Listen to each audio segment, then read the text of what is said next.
Lectura bíblica. Esa es la reflexión de este día. Muchos se han preguntado en un devocional personal, ¿dónde puedo comenzar a leer la Biblia? Quizá la respuesta más fácil será comenzar en el Nuevo Testamento con el Evangelio según San Juan. Esa es mi recomendación personal y continuar en el Nuevo Testamento hasta llegar a Apocalipsis.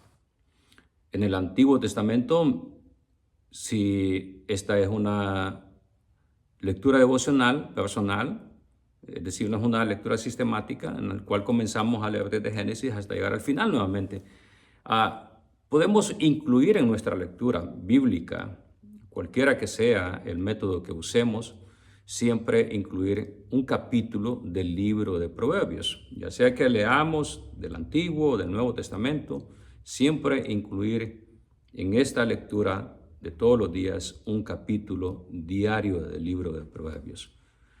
¿Por qué este libro? ¿Por qué repetir todos los meses, vamos a decir, un capítulo de este libro de Proverbios? Bueno, es bien sencillo. Este libro de Proverbios tiene 31 capítulos, casi los mismos días de todos los meses. Bueno, aunque no siempre es así. Por ejemplo, los meses que tienen 31 días son enero, marzo, mayo, julio, agosto, octubre y diciembre. Hay meses que tienen 30 días, ¿no? Abril, junio, septiembre y noviembre. Y ya sabemos que el mes de febrero solamente tiene 28 días. Y ya que cada 4 años, febrero nos regalan un día más, tiene 29 días. Cuando eso sucede, ese año se llama bisiesto, ¿no? No voy a incluir en este estudio o en esta reflexión el por qué algunos meses tienen más días, otros menos, ¿no? No es ese el tema. Si comenzamos a leer un capítulo cada día de Proverbios, y si esto lo hacemos cada mes, es decir, todo el año, habremos leído entonces un capítulo, por lo menos unas 12 veces. No siempre vamos a hacer lo mismo, pero de 30 días y 28, claro, no vamos a leer los 31 capítulos. Ahora, para algunos dirán, bueno, ¿no será algo aburrido leer lo mismo, ¿no? Todos los meses? No, porque nos damos cuenta que cuando leemos este libro de Proverbios todos los meses y llegamos a repetir algunos capítulos, ¿no? Nos vamos a dar cuenta que la mayoría de estos capítulos algunos de ellos tienen temas centrales. Es decir, hay versículos que contienen unos temas que lo encontramos en todo el capítulo, en la mitad del capítulo, en casi todo el capítulo, ¿no? Pero vamos a encontrar nosotros también en este libro de Proverbios consejos o un proverbio que son singulares, son únicos. Es decir, que no están conectados con los demás versículos o proverbios que encontramos en el capítulo específico que hemos leído ese día. ¿Y eso qué significa? Bueno, que cuando tenemos una lectura así nos vamos a dar cuenta que encontramos un versículo o un consejo o un proverbio que quizás en el mes anterior no le habíamos puesto mucha atención y que hoy, por obra de Dios, del Espíritu Santo, a través de esta lectura, sobresale más en ese capítulo, ¿no? Y nos damos cuenta de esta enseñanza. Por ejemplo, hoy es 23 de agosto y encontramos entonces el Proverbio 23. Y podríamos decir que este capítulo 23 comienza con un tema que está, o lo encontramos, este tema, en varios versículos continuos. Y otros aparecen después en el mismo capítulo, es decir, este mismo tema aparece en otros versículos en el mismo capítulo, ¿no? Parece ser que el tema central de este capítulo es cómo podemos demostrar la sabiduría cuando nos juntamos con otras personas que no comparten nuestra fe, no comparten nuestros principios. Es decir, cómo debo de comportarme, cuál debe ser mi actitud. Porque el Proverbio 23 comienza diciendo, cuando te sientes a comer con algún señor, considera bien lo que está delante de ti y pon cuchillo a tu garganta si tiene gran apetito. No codicies sus manjares delicados porque es pan engañoso.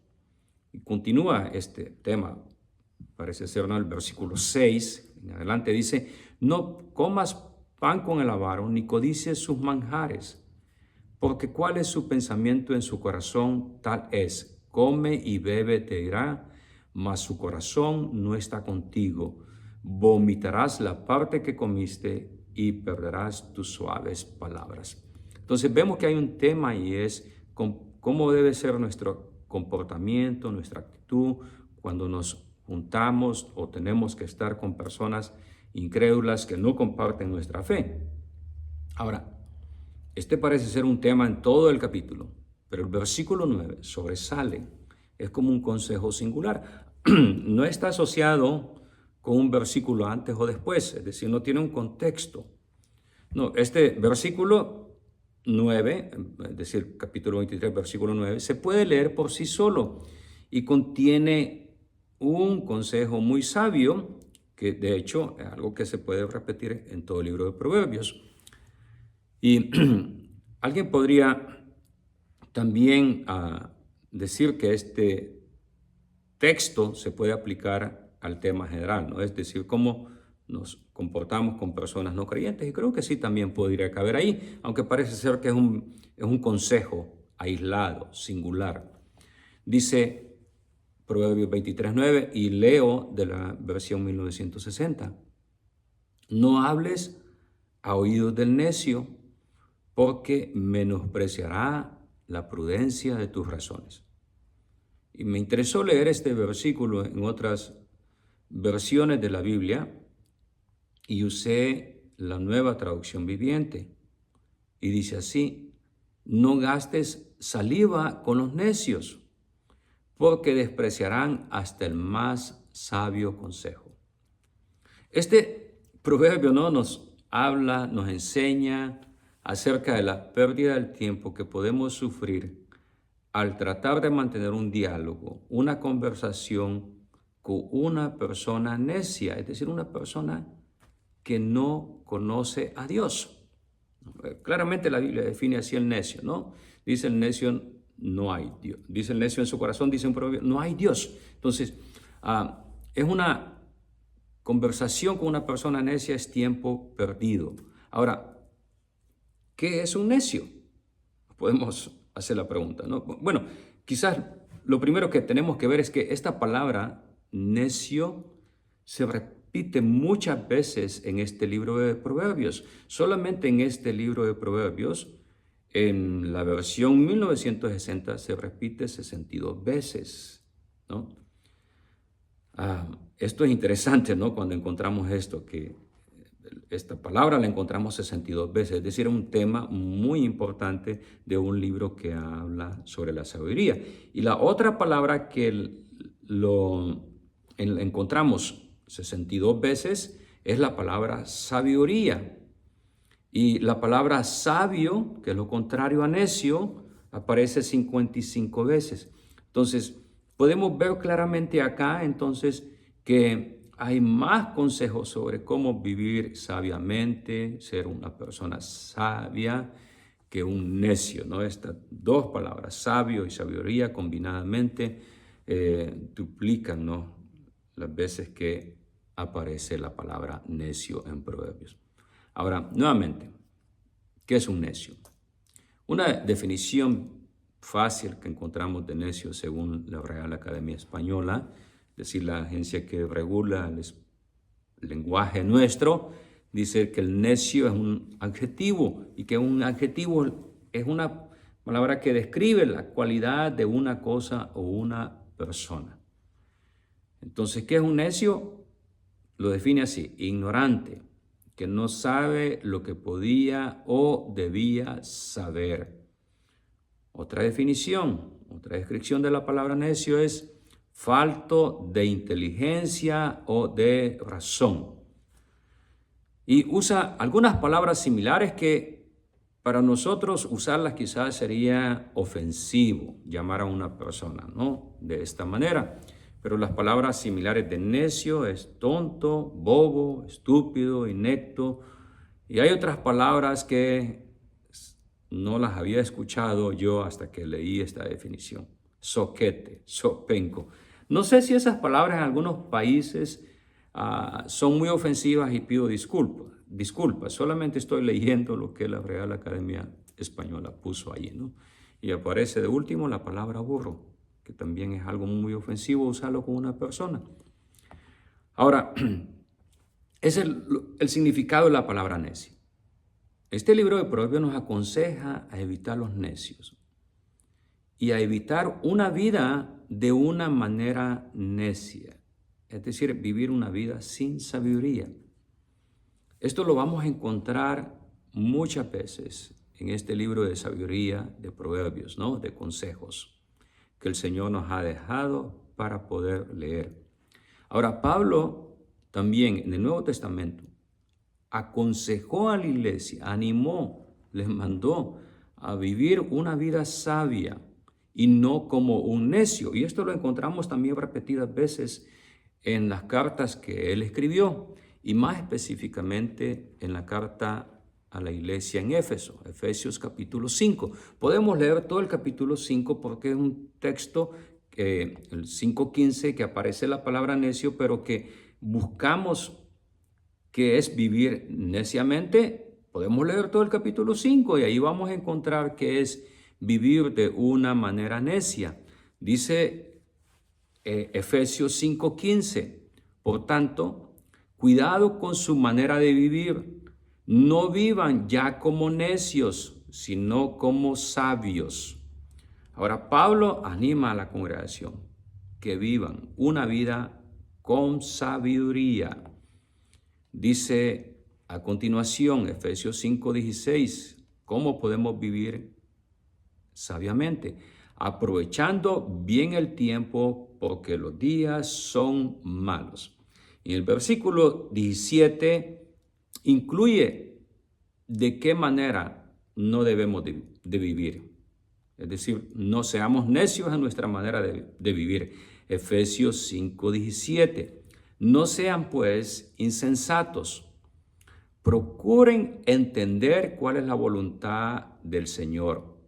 No se emborrachen con vino, lo cual lleva al desenfreno. Más bien, llénense del Espíritu. Hablen entre ustedes con salmos, himnos y cánticos espirituales. Canten y alaben al Señor con el corazón. Y den siempre gracias a Dios por todo, al Dios y Padre, en el nombre de nuestro Señor Jesucristo.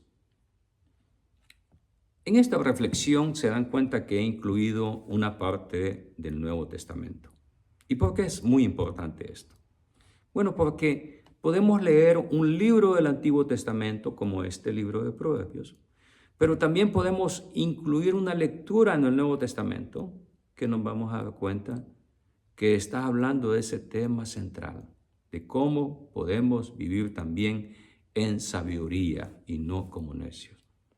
Proverbios, concluimos con esto, Proverbios 13:20, en la Reina Valera 1960 dice, el que anda con sabios, sabio será, mas el que se junta con necios será quebrantado. Y este mismo versículo de Proverbios 13:20, en la Nueva Biblia de las Américas dice de la siguiente manera, el que anda con sabios será sabio, pero el compañero de los necios sufrirá daños. Mis hermanos, si vivimos una vida neciamente, sufriremos las consecuencias de esa vida de necedad, ¿no? Pero si vivimos una vida sabiamente, vamos a poder disfrutar de los frutos agradables de esa vida, habiendo vivido con sabiduría. Vamos a orar. Padre, permite que tu palabra y tu enseñanza llegue a nosotros a tiempo y que nuestro propósito diario al leer tu palabra sea vivir una vida sabia. de acuerdo a tu palabra, obedeciendo, oh Dios, tus consejos, tus mandatos. En Cristo Jesús oramos y te pedimos todo esto. Amén. Que Dios les bendiga.